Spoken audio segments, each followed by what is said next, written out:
علماء لکھتے ہیں کتابوں میں کہ جب ایک آدمی اعتکاف بیٹھتا ہے تو اعتکاف بیٹھنے والا گناہوں سے دور ہو جاتا ہے۔ مثال کے طور پر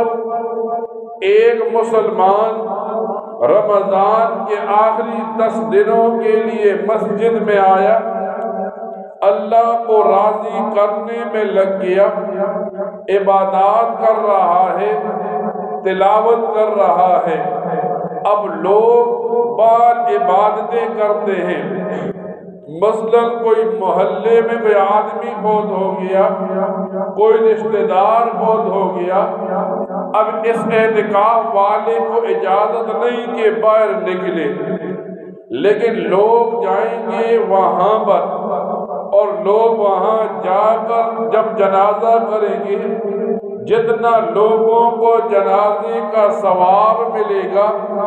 اتنا ہی اعتکاف میں بیٹھنے والے کو بھی جنازے کا ثواب ملے گا۔ علماء لکھتے ہیں کتابوں میں ایک مسلمان جب اعتکاف بیٹھ گیا، ایک دن کے اعتکاف کے بدلے میں نبی کریم صلی اللہ علیہ وسلم فرماتے ہیں ایک دن کا اعتکاف جس نے کیا یہ جہنم سے 3 خندقیں دور ہو گیا۔ پھر صحابی نے پوچھا اللہ کے رسول ایک خندق کا فاصلہ کتنا ہے؟ تو نبی کریم صلی اللہ علیہ وسلم نے فرمایا زمین و آسمان کے فاصلے جتنا ایک خندق کا فاصلہ ہے۔ اور جب آدمی ایک دن اعتکاف کرتا ہے تو 3 دن 3 خندقیں وہ جہنم سے دور ہو جاتا ہے۔ حدیث مبارکہ میں یوں آتا ہے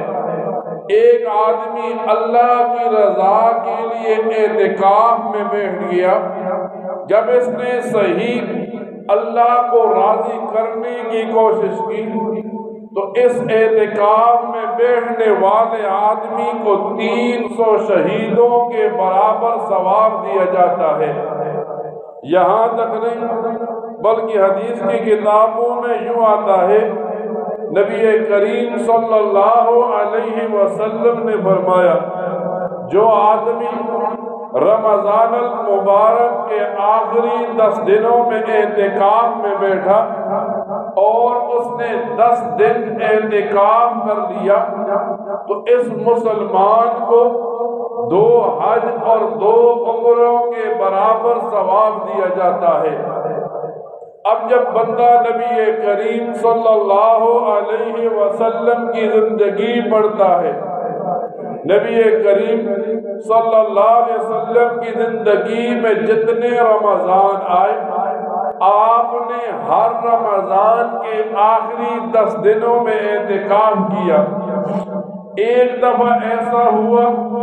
کسی عذر کی وجہ سے نبی کریم صلی اللہ علیہ وسلم اعتکاف نہ بیٹھ سکے تو آپ نے اگلی دفعہ جب رمضان آیا تو 20 دن اعتکاف میں بیٹھے۔ اب ایک آدمی ایک محلے میں مسجد ہے اور محلے میں جب لوگ آخری رمضان کے 10 دن پاتے ہیں